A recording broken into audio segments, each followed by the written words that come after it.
What's up guys, it's been a while, but welcome to another deck concept. This time we're looking at the Darklord Melodious deck concept.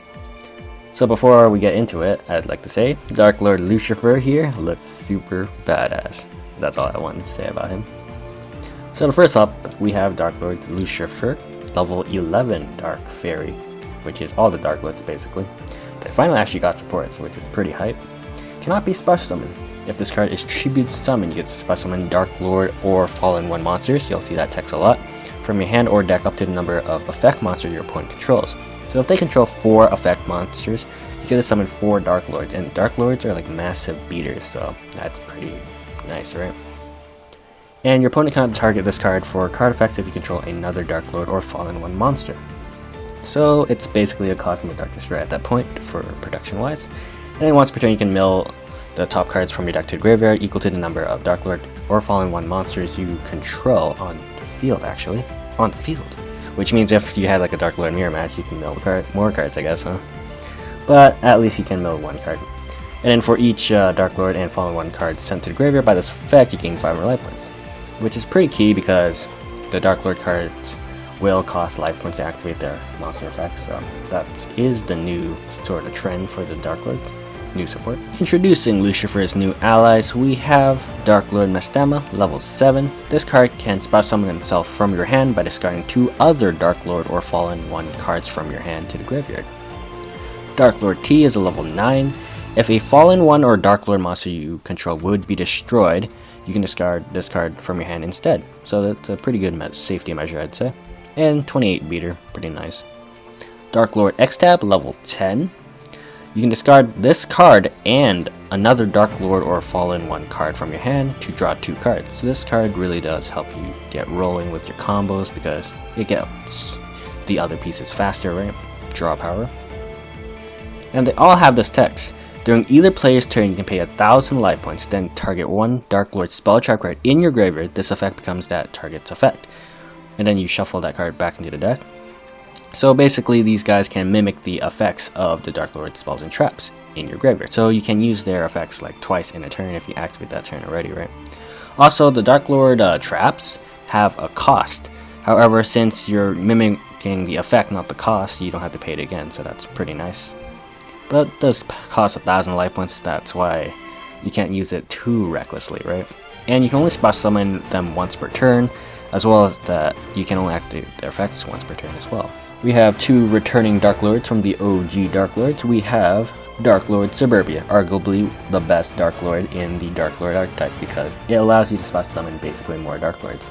So when this card is special summoned from the graveyard specifically, you can target a fairy type monster in your graveyard except for Darklord Suburbia because that'd be broke, special summon that target.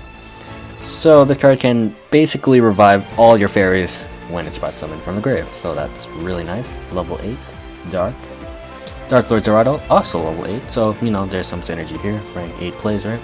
If you have 4 or more dark monsters with different names in your graveyard, you can tribute summon this card by tributing 1 dark monster who tributes in freaking 2016, right? After the markets, I guess.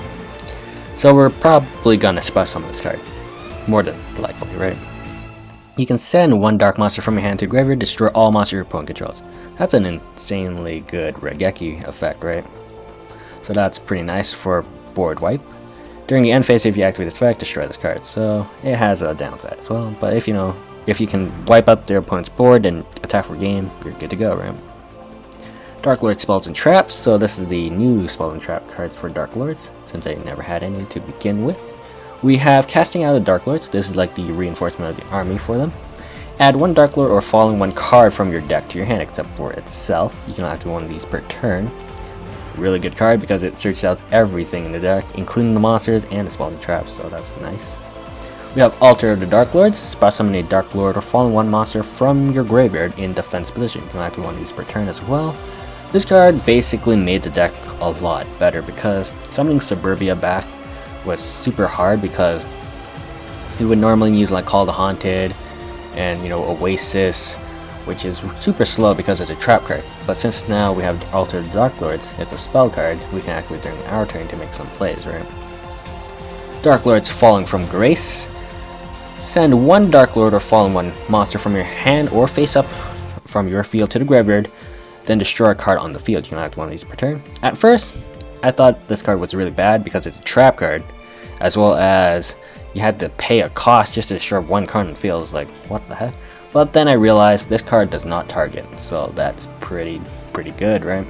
As well as the Darklord monsters can mimic it, so it could mess up your opponent's during your opponent's turn because, you know, destroy the pendulum scale, destroy their, I don't know, fire formation tanky or something.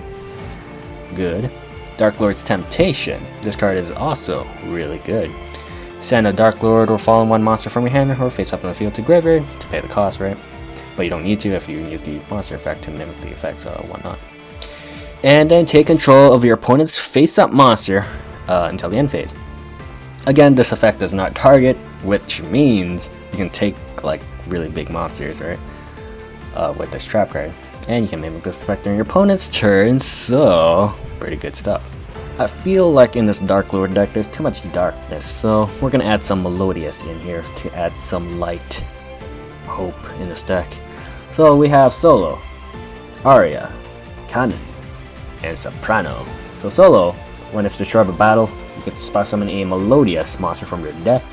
As well as if your opponent controls monster, you control no monster, you can spell summon this card from your hand. Basically, Cyber Dragon status spell summon conditions, I guess. Aria, when it's spell summoned, Melodious monsters you control cannot be targeted by or destroyed by battle. So that's really nice because, you know, walling for days. Cannon, the Melodious Diva. If you control a Melodious monster, you can just spell summon her.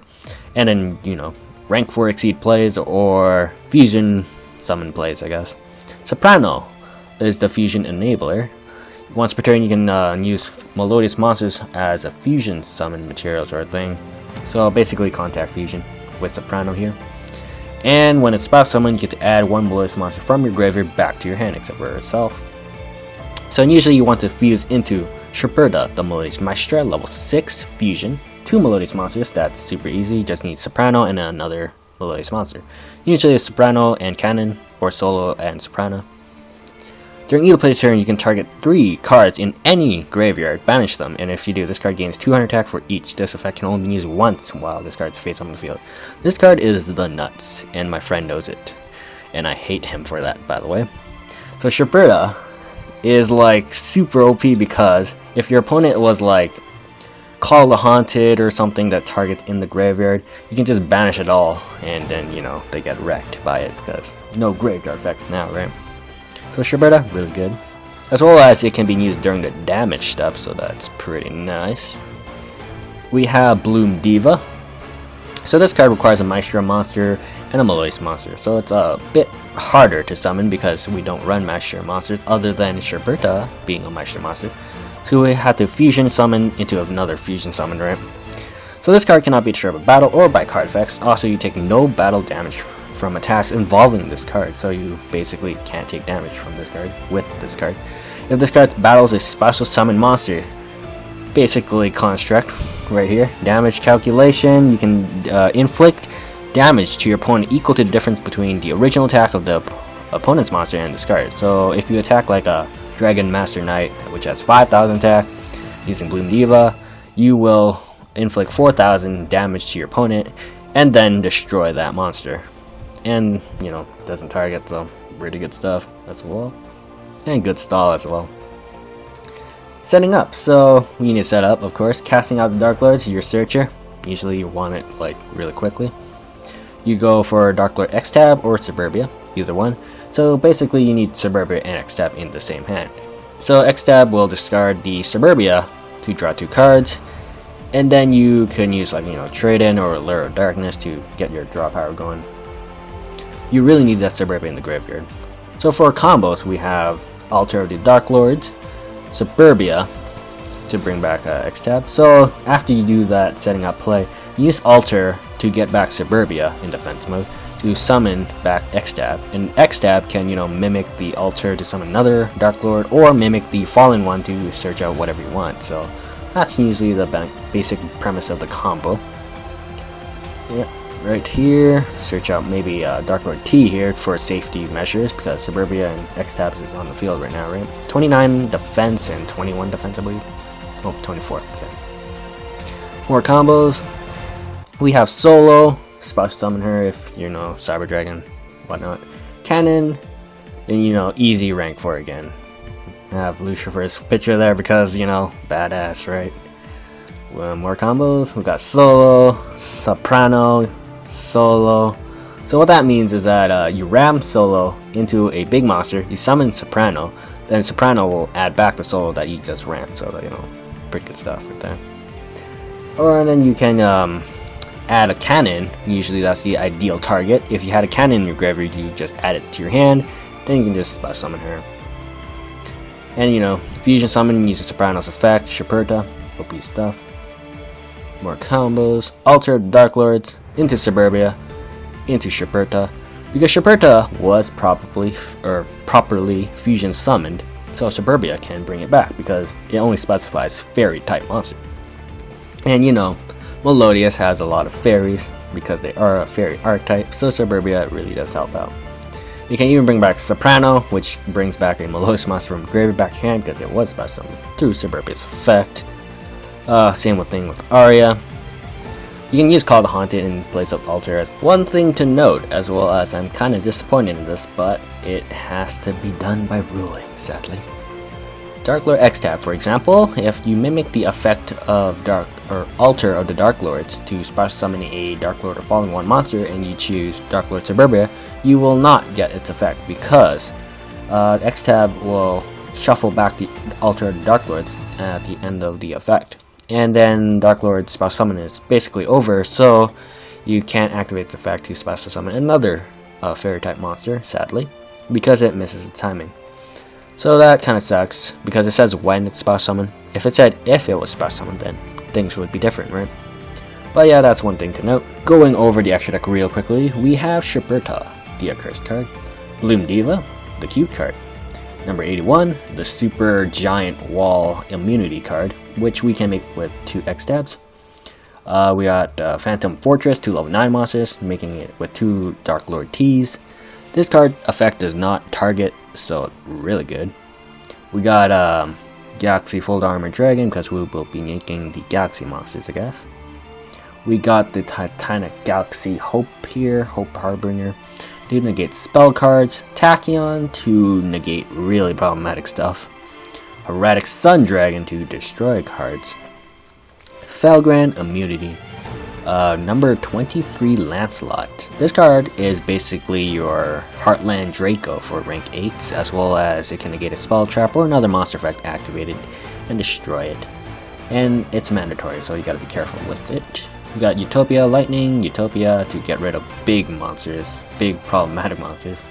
Castel, problematic stuff again. Starliege, because we can make it in this deck because we're using Melodious. Not bad at the card. So this is what the Darklord Melodious deck looks like. I love Suburbia in this deck so much because it helps out both Melodious and the Darklords themselves, so it's really key. And this deck has a lot of draw power potential because, you know, you have Allure Darkness for dark monsters, Trade In for level 8 monsters, you got X-Stab for even more draw power. You can even use like 7 Sacred Swords if you put in enough level 7 monsters even, so you have a lot of options. You have that really crappy Banish a Light Fairy to draw 2 cards as well, but you know, you have a lot of draw power options. As well as you have got big monsters, you got little monsters, you can make bigger monsters, so it's pretty balanced, I'd say. The only problem is that if you brick with like the wrong cards in your hand, that's not good. But other than that, it's pretty fun to play with. Anyways, thanks for watching guys, and I'll see you guys later.